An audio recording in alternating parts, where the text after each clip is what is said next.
I'm Julia, Hi, Julia. and I want to follow up on these questions. I can't say I'm new. I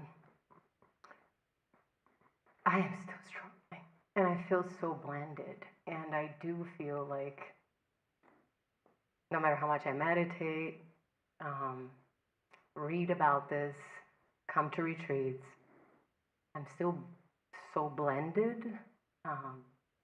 Blended? Blended like with my person. Like, Okay, yes. and when you say something like consciousness doesn't know suffering, how is that even possible? Because isn't consciousness experiencing everything? Consciousness doesn't know suffering directly. It knows suffering through the mind. Remember, John Smith leads a peaceful life at home. He doesn't suffer when he's alone at home. It's only when he goes to his theatre and puts on the character of King Lear, then he starts suffering.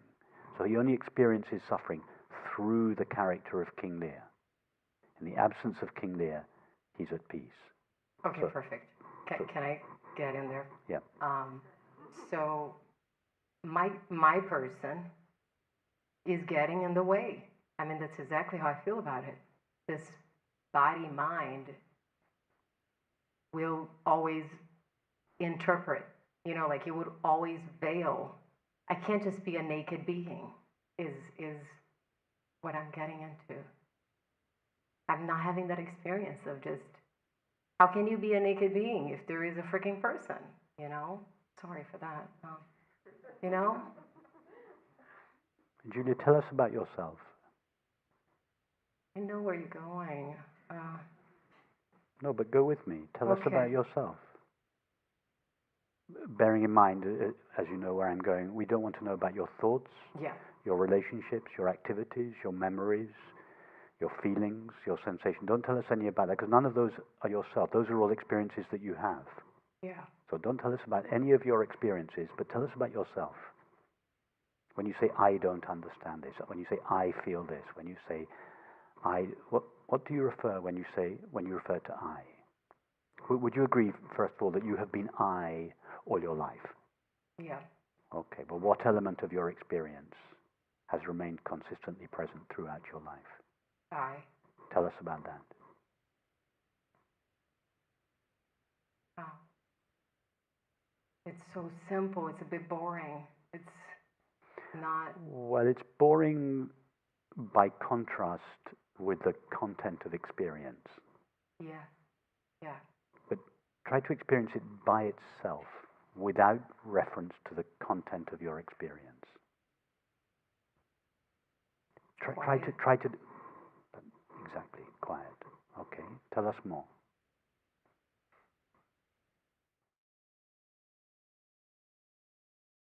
Stillness. Beautiful, tell us more.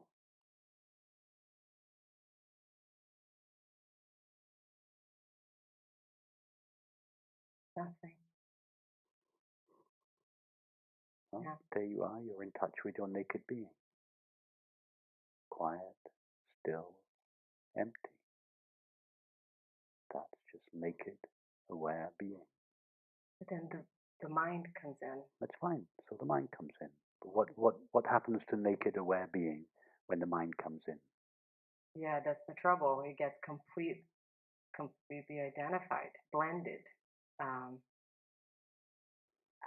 For example, I will be in the middle of a conversation with a sibling, and all of a sudden I'm completely aware that I'm speaking out of conditioning.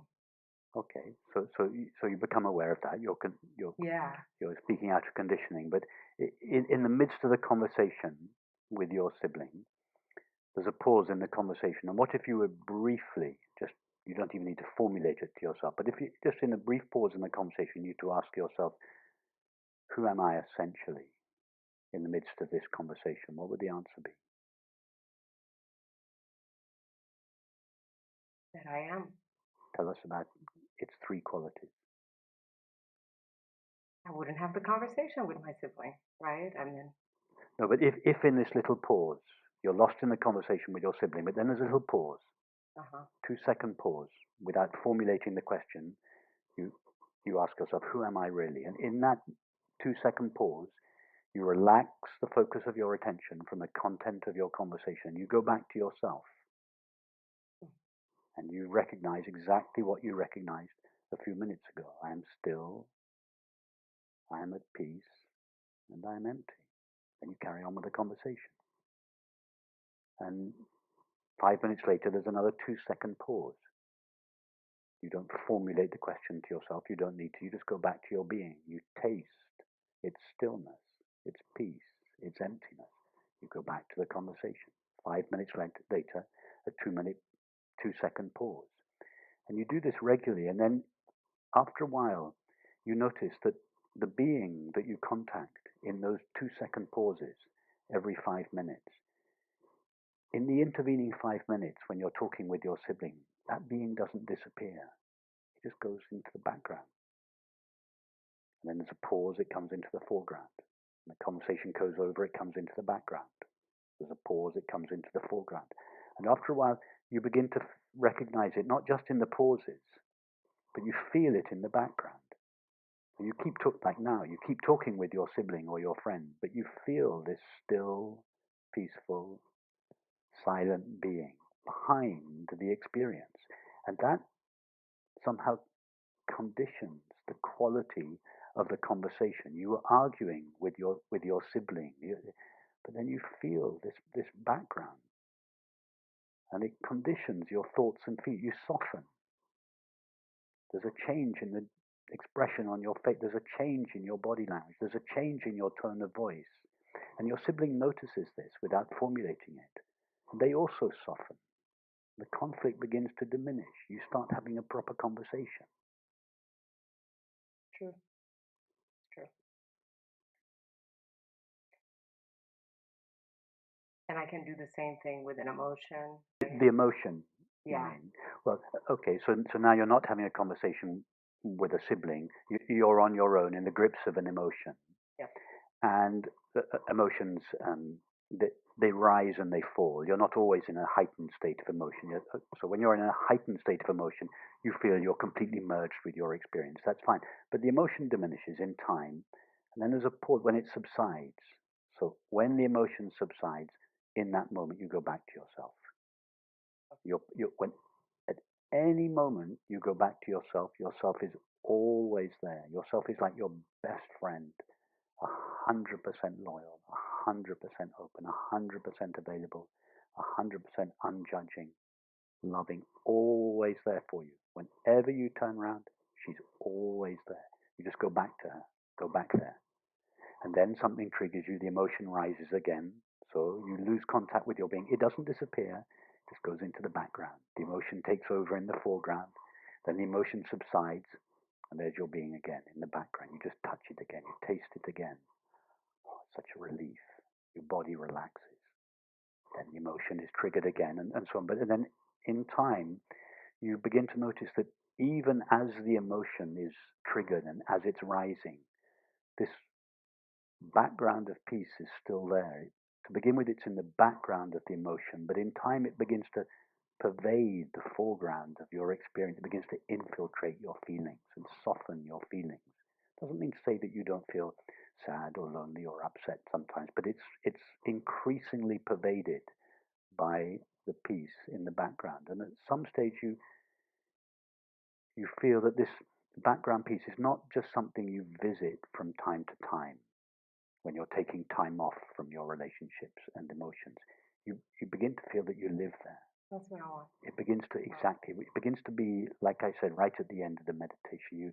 We make our being our home, the place we live, our refuge. We still have conversations, we still have emotions. You still get lost in your emotions from time to time. It's okay, but you never lose yourself for long, or you lose yourself for less and less time in them as you become increasingly established in your being. Maybe I should put a timer. I'm serious, like a timer, a little Pomodoro. Yeah, yes, you could. You just put a 5-minute timer on your iPhone. Yeah. Every time it goes off, you say to yourself, I'm going to pause what I'm doing. You only need to pause for 5 seconds. You don't need to pause for half an hour. Not many of us have. Yeah. But we've all had 5 seconds. So if you need a timer to begin with, that's fine. You set the timer. It goes off. Just pause 5 seconds. To begin with, you might have to formulate the question, who am I really in this moment? But in the end, you don't need to formulate. You just pause and go back there. Okay. Rest there. And then just give yourself to the foreground of your experience, whatever it is. 5 minutes later, your alarm goes off. 5 seconds. Pause. Go back to your being. Taste its innate peace. Then go back out into life again.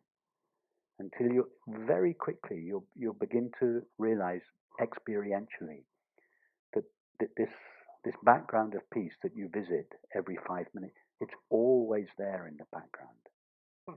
And so to begin with, it's either the foreground of experience or the background of peace. It's either or. We can't do both at the same time. But very quickly you'll find that you notice the background of peace even when your attention is with the foreground. The foreground, that's what I mean when I say sometimes the foreground of experience becomes transparent. It no longer obscures the peace of being, but it becomes transparent to it. It allows the peace of being to filter through the experience. So then the conflict between experience and being diminishes.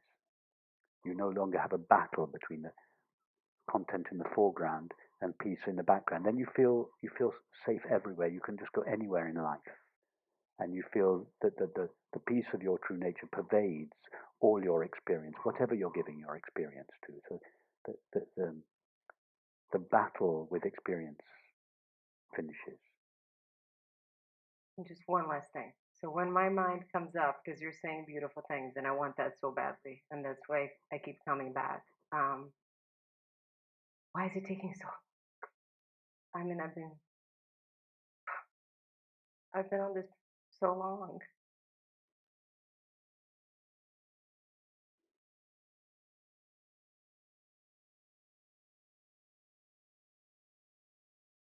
Julia, it's not taking so long. Most people get to the end of their lives without ever noticing the peace of being in the background of experience. You're almost there. You have everything you need now. There's nothing else for you to understand. There's nothing else for you to do. There's nothing else for you to practice. Nothing else for you to read. I just bought a book. Give it but to it's a good one. Give it to a friend. The book. I saw you reading it. It was the happiness. I saw you reading it earlier. All you need to do, and this is true of all my books actually, you only need to read the titles and the subtitles. The content of the book in each case is only for those that don't understand the title and the subtitle. So the title of this book is really all you need. You are the happiness you seek. That's what we've just been. You are already the peace for which you long. If you don't understand that, you have to read the subtitle. Uncovering the awareness of being. So that's the method that gets you to the recognition you are the happiness you seek. If you've understood that, you don't need to read the book, because all the book is doing is explaining the title and the subtitle. So just take a snapshot of the title on your phone and then give the book to a friend.